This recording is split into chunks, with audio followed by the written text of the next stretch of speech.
Some wet weather tomorrow from this clump of cloud here. Here's the clearer skies that'll work in tonight. And you can see the massive cloud with some heavier downpours that we had easing away. Just some leftover showers. Quite a keen breeze tonight, so that'll keep the temperature from dropping away too much. No real problems with frost, but 2 into Scotland, further south, 6 to 8 as we start the day. Notice already this lump of blue just waiting in the wings to work in. But watch where it goes through the day. We start off with a lovely bright start. Do take advantage of that through the first part of Saturday morning. Then it tracks northeast, and there's some very strong winds, 50, 60 mile an hour gusts for those western coasts, say Wales, southwest England. But it does take us time to get to the far north. But this is the afternoon over parts of southwest England. Quite a burst of rain here, some heavier bursts, and the fairly swift winds working in. Notice some of the darker areas of heavy rain, also working into parts of Northern Ireland as we go through the day. We go into Scotland, and you can see just the rain working into parts of the central lowlands. But the far north of Scotland, 11 for Inverness, not looking too bad through the first part of the afternoon. Come further south, still in the thick of the heavy rain, the bursts through much of northern England. 10, 11, say for Newcastle. Further south, the rain a bit more patchy for the Midlands, and then down to southeastern parts of England. It's just the odd spot, but you're still waiting for that main area of rain to come through. It works across most of the British Isles through the course of the night. And then Sunday, I think it's a drier day. There could be 1 or 2 showers because low pressure is close by, but a lot of dry weather too. 10, 11, 12 to 13 for Sunday, and looking pretty similar for Monday. Pretty spring-like. 1 or 2 showers, a lot of dry spells, and finishing numbers 11, 12, maybe further south, perhaps a 13 before the next weather system starts to work in. But some dry weather, some showers, sounds like spring. It does indeed. Thanks very much, Dan. Now let's bring you a reminder of tonight's main news. There's been a second day of misery for passengers at Heathrow's Terminal 5, with dozens of flights cancelled. Time now. It's nearly 6:30. It's time to join the BBC's news teams where you are. Goodbye. Have a good weekend. This is BBC North.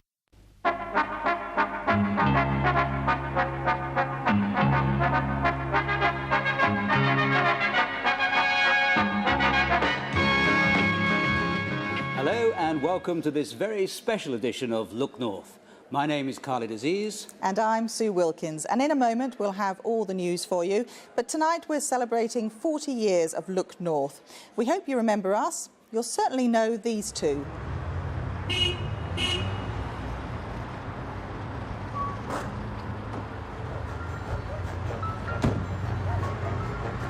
You're late. Yeah, baby, yeah.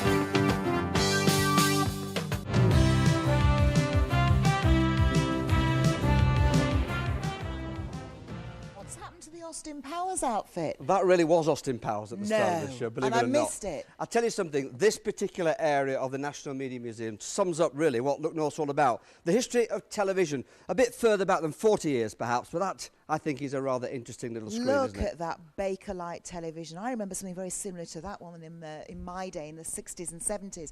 But you know, Harry, we've covered an awful lot of news stories in 40 years, haven't we? We have indeed, and this incidentally was one of the original cameras used for Look North to cover live outside broadcast events. There have been, as I say, many headlines that have hit the news, not just locally, nationally, and worldwide as well. Not always for the right reasons. 1973, Lofthouse Colliery near Wakefield, and a team of miners are working on the pit's South 9B face. 7 of them were to die, despite an enormous rescue attempt. Only 1 body was ever recovered. Now, your father was down there, wasn't he? Yeah. Did you see him? I saw him come out, and that was last thing one up bloke says he was running back of us, but he couldn't keep up. The blast at Nipro's chemical plant at Flixborough was Britain's worst peacetime explosion. 28 people died and 155 were injured. We break through barriers of knowledge and technology. We do, by these very advances, make life yet more precarious. Football and its supporters suffered 2 grievous blows within 4 years. In May 1985, fire engulfed the stand at Bradford City's ground, killing over 50 people. And in April 1989, 94 fans at a Cup semi-final died when the crowd trying to get into Hillsborough became suffocatingly wedged. Sometimes pure evil led to us hitting the headlines worldwide. By 20-3, Sutcliffe knew it was all over. He said suddenly to the interrogating officer, Inspector John Boyle, "You think I'm the Ripper, don't you?" "Well, you're right. It's me." Donald Nielsen was also from Bradford. He was the Black Panther, and murder and kidnap was the game he played with police. Robert Black murdered 3 children. Sarah Harper was just running an errand for her mum to the shop in Morley. Michael Sams kidnapped and killed Julie Dart. Estate agent Stephanie Slater escaped. Barry Prudhomme wanted to go out in a blaze of glory. As a 19-day manhunt approached its violent conclusion. He refused to surrender, and in a gun battle with police, he shot himself. Some images are forever burnt onto our memories, like when we nearly lost York Minster. Flames light up the skies over Wensleydale. Work began last night at this farm near Hawes to incinerate almost 100 cattle and 160 sheep. This was the first farm in the region to have its outbreak of foot and mouth disease officially confirmed. The flames will burn for days to come. Almost lost too was much of our farming and tourism industry as the cattle pyres lit the night sky. There were more than 70,000 miners employed in Yorkshire when industrial action hit the headlines, first in the 70s, then in the 1980s. Come on, no way. Listen, whoa, no way. Listen, no way. You're blocking the footpath. Right, arrest him, then he's under arrest. Right, get up. A year later, they went back, bands playing, heads high, but defeated all the same.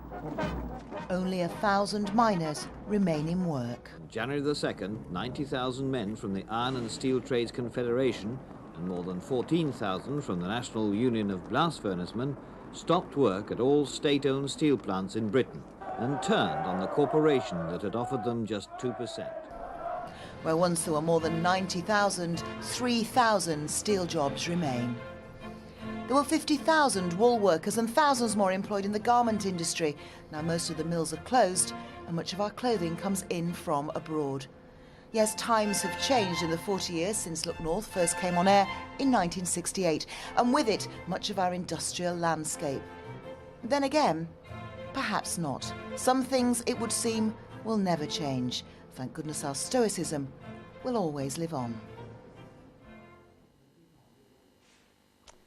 Incredibly, you actually covered a lot of those stories, as I did, and they seem like yesterday. And as I say, the one thing that remains, I suppose, it might be a cliche, is the true Yorkshire grit, which has got people through. And there's a lot of true Yorkshire grit round here. Sarah, former receptionist, Sue, Barbara. We've got Geeta, former reporter. Nice to see you, Geeta. Thank you very much. Are you Lovely well? to be. Oh, hello, Barbara. How are you? Let me just introduce you, though, to 2 people who I think you may remember. Sue Wilkins, former Look North presenter, and Khalid Aziz, former presenter. Tell you what, Khalid, lovely to see you again. What is your main memory of what Look North was like those years ago? Well, seeing all that footage, you know, just imagine the stories. York always floods, you know, there's always snow on the moors, and all sorts of things are always going on, but above all, it's the people.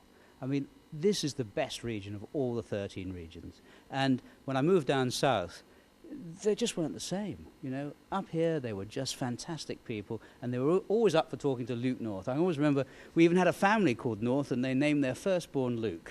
And what about Viv Nicholson? You remember Viv Nicholson, pictures of her there now. There I was, a young, innocent lad, and I was asked by the news editor to go down just after this play had been published, which she'd been part of. It'd been aired on network BBC One the night before, and go down to Castleford and see what the people on her estate, and there we are on this mean estate, and there they are, they're all looking You look absolutely terrified. I am still terrified looking at it. I mean, they're all like Les Dawson lookalikes, aren't they? And, I mean, they're all they could be watching tonight. I hope they're not. But, you know, and they're saying to Viv, she said, "You said we bloody swear, and we never bloody swear." Only that wasn't the word they actually used. Absolutely. Sue, your memories? My memories. You used to send me out to interview animals all the time. I had to interview a talking pig. You sent me down in a van with a donkey. Nothing's changed, you know. No, nothing's changed. Nothing's changed. And also I had to live out my pregnancies on air. And one particularly humorous memory I have is hyperventilating through a bulletin, which meant that I panted, sort of, "Good evening, this is the news," all the way through until some gentleman phoned up afterwards and said, "Has Sue Wilkins been pleasuring herself with the bulletin?" So I'm not entirely... And then when I actually gave birth to my first baby, within about 2 hours, I phoned in to say I was sick, and they said, "Why?" I said, "Because I've just given birth." And they said, "Well, that's great. We'll get a crew down to you straight away." Now, that's not Yorkshire grit, is it? You should have come back in. Now, Khalid, you had a very, very famous joke, didn't you? Which... Well, it was made up. We went round all the playgrounds and everything, and eventually I think it was Ken Cooper who got, or it might have even been Mike Smart, he's here tonight. They got wind of it, and it was, what was it? When does Look North have its tea? When? Khalid Aziz. Yeah, and that must be the worst joke in 40 years that's ever been happened on Look North. OK, well, we're going to now go back to the studio for the rest of today's news. Thank you very much indeed, because that's what we're all about, of course, the day's news. And here are today's main stories. 4 men have been arrested after a collision on the M62 last night in which a man died. The motorway was closed for 9 hours, creating traffic mayhem during this morning's rush hour. Heidi Tomlinson reports. Gridlock. If you were unfortunate enough to be on the westbound carriageway of the M62 between Leeds and Huddersfield this morning, you were probably stuck in this. Traffic stretched back for miles. 20-minute journeys were taking hours. Drivers calling BBC Radio Leeds were frustrated. BBC Radio Leeds. So I thought, no worries, I'll get straight through this. I'm on my way to Liverpool. As soon as I got past Gilderson, I hit the tailbacks, and it took me an hour and 40 minutes from Gilderson to Chain Bar. The jams were the result of a fatal accident near Junction 25 last night when a blue Golf collided with an HGV. The car passenger died. The driver is seriously ill. When police arrived at the scene, a third vehicle was there, a white Toyota. Inside, 4 men. They have all been arrested and are now being questioned. Now, police are looking into claims that 2 of the cars involved in this incident were racing. They're appealing for witnesses. They need to know how the vehicles were being driven just before the accident. That was around 11:30 near to Junction 25 of the M62. When police investigations were complete, the motorway reopened, but traffic levels didn't return to normal until mid-morning. Heidi Tomlinson, BBC Look North. The Charity Commission is looking into claims that a charity named after one of Yorkshire's most famous sportsmen has hit financial problems. Figures from the Commission show the Dickie Bird Sports Foundation, which helps disadvantaged children play sports, has raised more than £130,000 but made grants of £8,000. The foundation says it's recently suffered several fundraising setbacks, but that its trustees are working hard to turn the situation around. Should pupils be banned from leaving school grounds at lunchtime to curb junk food appetites? That's the call from an organisation which claims there's an average of 27 fast food outlets for every secondary school in the region. Research out today shows Sheffield has the worst record with an average of 34 takeaways for every school in the city. Leeds and Wakefield have 30, while the national average is 23. The School Food Trust claims pupils are shunning the healthier option of the canteen because there's too much temptation elsewhere. Quick bit of cricket for you. Yorkshire already have their first trophy of the season. I am being joined by some familiar faces, you'll see in a moment, and it hasn't even started yet in cricket. In Abu Dhabi today, Yorkshire beat the United Arab Emirates by 4 wickets. Batting first, the UAE were restricted to 190 all out, and that meant Yorkshire had to reach their victory target inside 25 overs to actually win the tournament overall. Just so you don't think all the partying is being done down in Bradford, we are having a little celebration in the studio too. Wishing happy 40th birthday to Look North from all of us here, the team behind the scenes at Look North. Back to you two. Cheers. Hey. Well, there we are. Look at that for a little bit of skill. This is all high tech, and it's changed dramatically over the years, hasn't it, Krista? It certainly has. Would you believe that this is one of the original Look North sets? It's pretty groovy, isn't it? Purple and orange, the colours of the 1970s. Well, we've really enjoyed trawling through the archives, and we've had a real laugh as well. Harry has been taking a look at the lighter side of life. Fancy a Babycham, anyone? The biggest event ever staged in Yorkshire, well, it has to be the Pope's visit back in 1981. Firstly, I'm a pensioner. Nelson Mandela's visit to Leeds was also massive. Secondly, I'm unemployed. And thirdly, I have a criminal record. Most dramatic landing in Yorkshire? Easy. Concorde. Krista was on board. Oh, it's a strong wind in Leeds. What happened? There she is. Doesn't she look different? We've had the greatest rock icons as well. The Stones in Roundy Park. Bruce Springsteen in Bramall Lane, Sheffield. Trying to take on McNabb on the outside, he's round the back. 1972, Leeds win the FA Cup. 20 years later, Eric Cantona declares his love for Leeds after they win the Football First Division. Don't know why, but I love you. Trollope, he joined Manchester United. Remember the all-Sheffield semi-final at Wembley? It still goes down as one of the greatest occasions I've experienced. In Rugby League, no one expected Featherstone Rovers to beat Hull back in 1983, but they did. A fabulous moment for the proud mining town. And the saddest moment, Don Fox. What a grandstand finish is it? He's missed it! He's missed it! Don! It's on the ground! He's missed it! Boycott's 100th was just over 30 years ago. For me, the moment I'll never forget. 1987 is my year. Our rich tapestry of boxers continues, but do you remember Harold Bomber Graham? Probably the best fighter never to become world champion.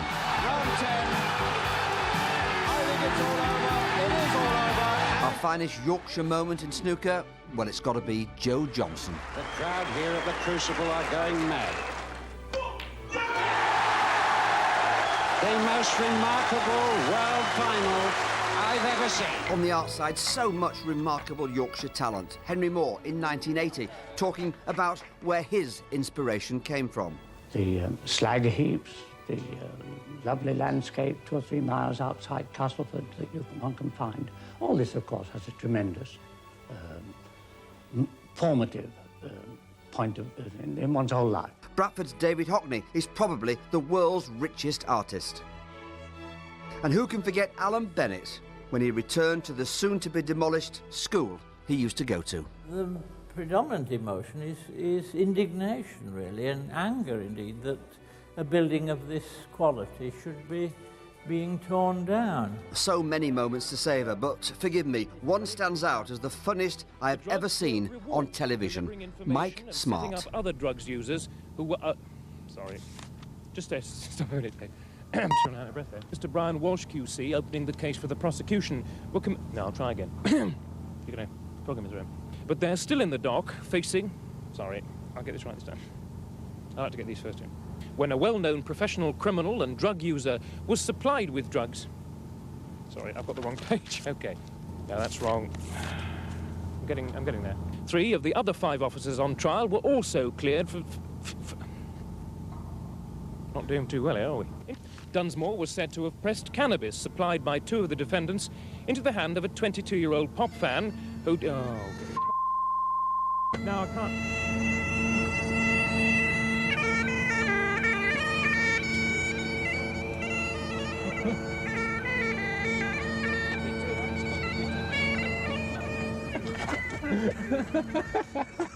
Oh, that is still the best bit of television I have ever seen. Mike, you're delighted I showed that. Thank you very much indeed. I'll tell you, I spent 7 of the happiest years of my life on Look North. I must have been on television thousands of times. That is the only thing anybody ever remembers. It's lovely to talk to you. Lovely to talk to you. Krista.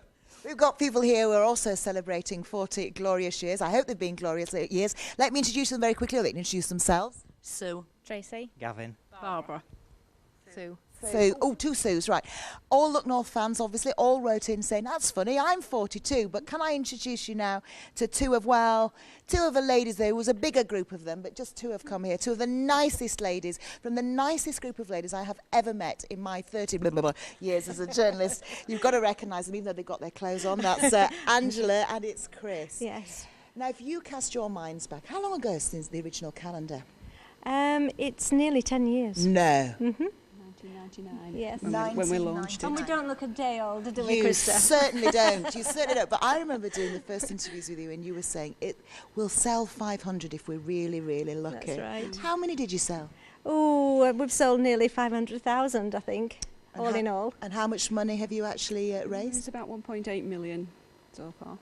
You couldn't have dreamt that in your wildest dreams. No, we'd have been thrilled with £5,000. £5,000 and have done so much good since. You see, I think that you ladies, and give our love to the rest of the gang, sort of prove the thing I believe about Yorkshire. If you're going to do something, you do it right. And you do it in a rather quirky way. That's right. We didn't know that we were going to be so successful, but I mean, it's been incredible. If we'd have thought we were going to be successful, we'd have been scared stiff, I think. Yeah. But we just did it. And then you invited me to be in the film. That's Thank you right. very, very much. Look, over there is a man. I can't tell whether Paul's actually in 1970s gear. Oh, this 2 years ago. Can you believe that? I'm absolutely horrified that this was part of my wardrobe in April of 2005. Excuse me, guys, I'll come in. Picnic here, sort of 60s style. Look at this hostess trolley, Full of ons, pork pies. And things oh, like that. do you fancy a fondant fancy? Oh, yes, please. Is this what your living room looked like then in the 1960s? Actually, that's from my mum's living room this afternoon. Look, a fondant fancy or a piece of Battenberg. I'll have some Battenberg. You look faintly attractive, I have to say. It really does. What do you think, Harry? I'm passing no comments. It's a nice skirt she's nearly wearing. And let's move on, if we may, to the weather. Absolutely. Well, I've been taking the last few weeks looking at the weather over the last 40 years. There's been some incredible extremes, and I've also met someone else who's celebrating his 40th anniversary. This is where we say good evening from the new Look North, from our new Leeds studios. The weather has always played an important part in Look North coverage. In fact, the lead story on the very first programme in 1968 was about serious flooding. By coincidence, the Met Office's Skipton observer, Henry Mayer, who regularly sends reports to us at Look North, also began exactly 40 years ago, and I went to see him. Well, congratulations, a very special anniversary for you, Henry. Just tell me how you remember your first year of observations. It was a bad winter, wasn't it? It was a bad winter. 1968, my first winter of observations for the Met Office, for the Skipton area. Snow was quite deep and drifts were up to 8 or 10 feet deep in the country lanes. In fact, there were some very bad winters in the 1960s and the 1970s.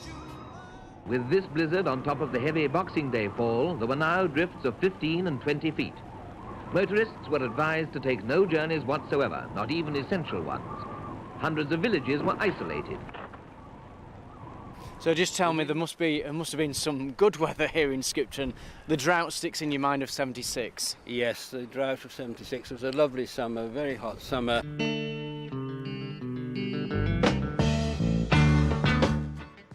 That wonderful summer started in early June and indeed lasted into September, with temperatures in the 80s and 90s.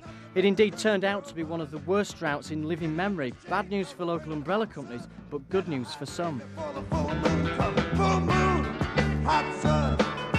And then, of course, the drought of 95.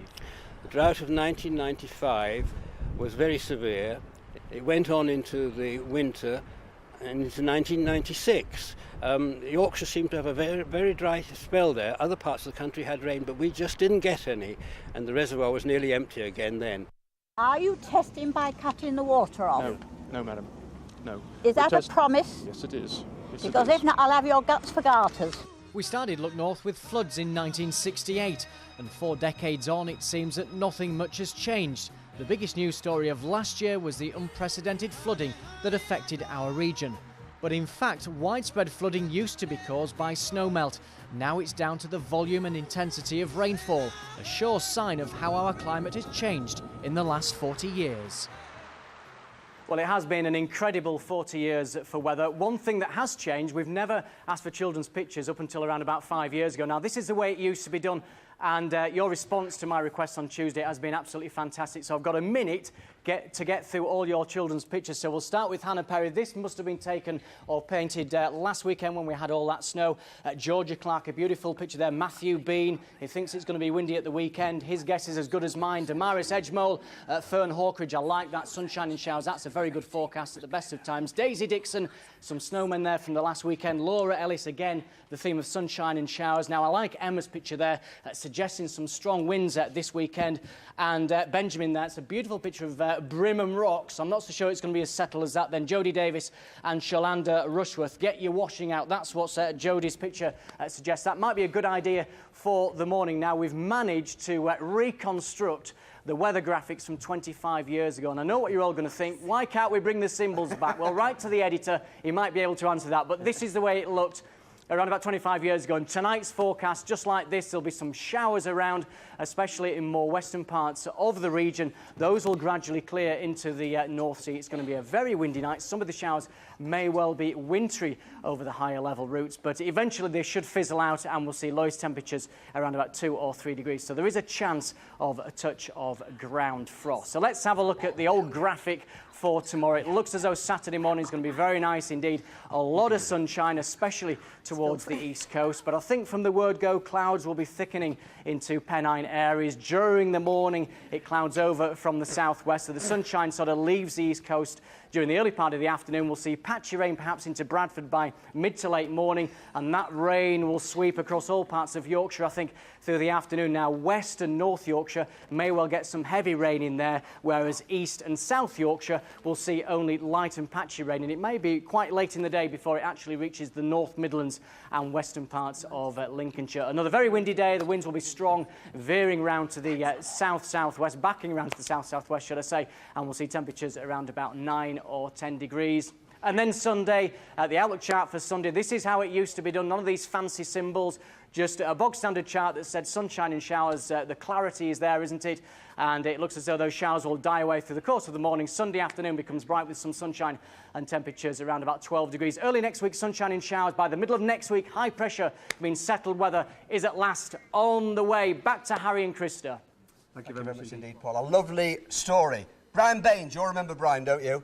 He used to do the weather pictures, and on one occasion he announced that a little 9-year-old called Johnny gave us this weather picture. The next day the phone rang. Johnny phoned up and said, I was 9 when I sent it in. I'm now 19. There we go. Bill, you remember some of those occasions? Bill Greaves. I do, yes. What was Look North to you? You set up Look North initially, 40 years ago. Well, it was the old church hall from which we transmitted it, but more than that, it was the people. It was a lovely bunch of talented people that I've never worked with the likes of them before, and I never will again. And of course, it was a great occasion. We had a lot of fun as well. We did indeed. Bill, can I ask you to do the honours and to cut the cake? But we'd like to say particularly a big thank you to some very special people. Sadly, you can't all be here tonight, but in fact, you are here, and that is our viewing audience. We thank you for that. And also just a little thank to the Sheffield Star and the Evening Press who've done some nice features on us today. We have appreciated those over the past week as well. And you know the one thing that I will remember and treasure in my 10 years, I know you've been here a bit longer, it's the sight of you in that Mark II Cortina dressed as Austin Powers. That, I have to say, will live with me for the next 40 years. Well, I do it every weekend, so there's no problem about that. It's been lovely to share this rather special birthday with you over the course of the last half an hour. Here's to the next 40 years from all of my former colleagues, all our friends here tonight. Good night. Thanks for watching. This is BBC North. Look North is presented by Judith Stamper and Harry Gratian. Hello, good evening. Do they? There's a ball there, I must get him.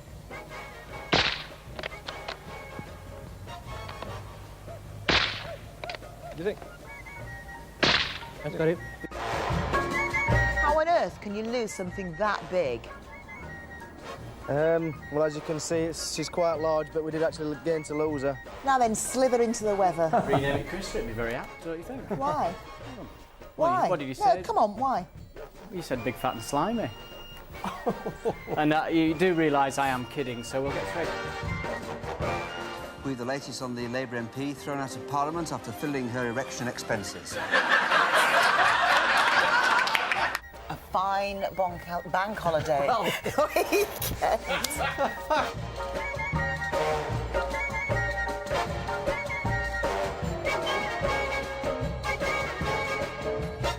I want to do the one thing that every man in Yorkshire wants to do. Excuse me. Give us a kiss, Jude. Snog me, snog me. See you tonight. Might would. Hello, welcome to Look North. That's your catchphrase, though, isn't it? Put a bit... I don't know what you were going to say. Put it in.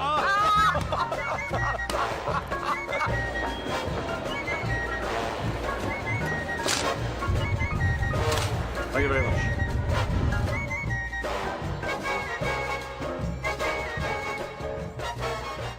Graham Norton is the special guest of The One Show. Next, here on BBC One. Good evening, welcome to Look North from the BBC. The headlines tonight. Look North would like to draw your attention to the fact you can now watch the programme again online at bbc.co.uk/looknorth. This evening, have a very good night. Good night. Look North from BBC News, whenever you need to know. The pressure is on, and it's boys against girls. Woosah! As usual, one of you will get fired. Give me the respect by listening. Feedback to me in a minute. You having a laugh or what? Don't underestimate the boys here. The Apprentice continues, Wednesday at 9 on BBC One, and if you missed the last episode, it's available now on BBC iPlayer. Appearing 4 or 5 signs of life, definitely non-human. Oh yeah, I'll take the other side of the building. Does she go with me?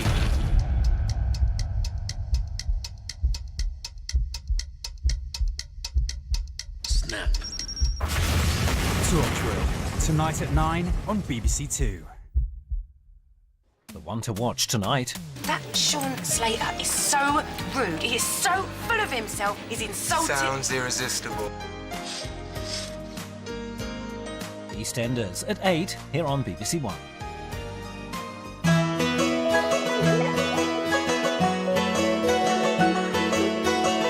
So, Sean's got Roxy in a spin, and a familiar face returns with some shocking news. EastEnders here on BBC One, after Friday's One Show.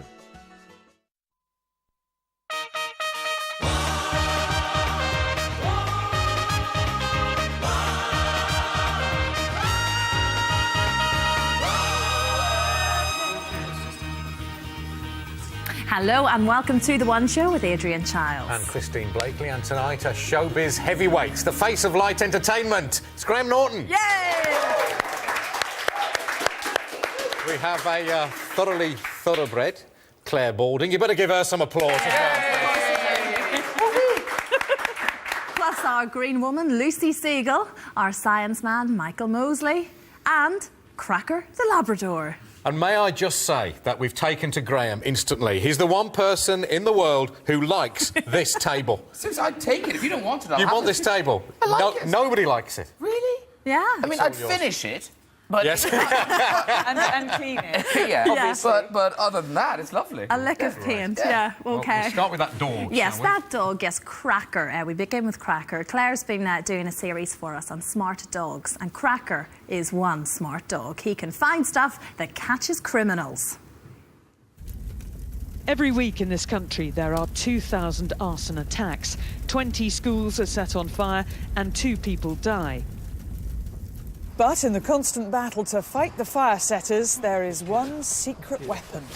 Now, Mike, I don't mean to be rude, but she doesn't look like a secret weapon. Well, no, she doesn't much at the moment, but she's quite an important part in our fight against arson in Greater Manchester. So does she sort of have 2 completely different personalities? Yeah, when we get her out to work,